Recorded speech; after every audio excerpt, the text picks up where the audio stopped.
Ipapakita natin ngayon ang pagsiset up ng piso igib. Una, dapat may linya ka ng tubig. Ikabit dito ang stopper ng piso igib. Ito ang magiging switch ng tubig kapag may maghuhulog o wala. Isaksak ang stopper sa likod ng piso igib.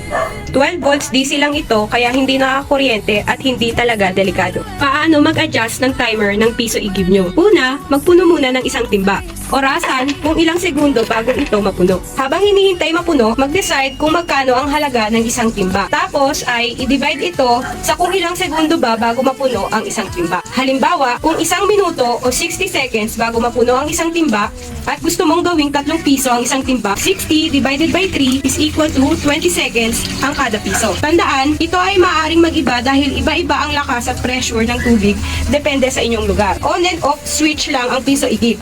Hindi nito palalakasin ang daloy ng tubig nyo. Pag mayroon ka nang naset na halaga kada piso ay simulan na natin i-adjust ang timer ng piso igib. Sa loob ng piso igib ay ito ang kanyang board. Meron itong 3 button. Ang unang button ay yung kanyang menu button. Ito yung maglilipat-lipat ng menu ng ating piso igib.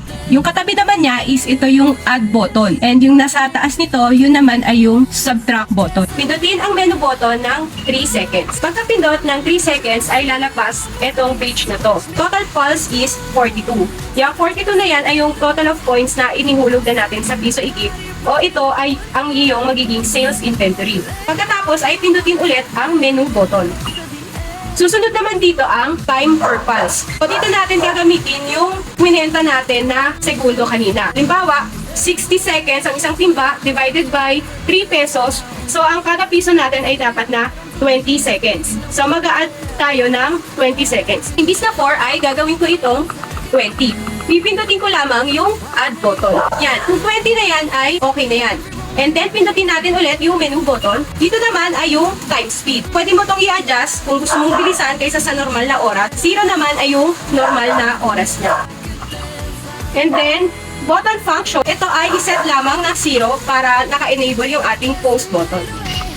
Pulse to start, hayaan lang na nasa 0 ito.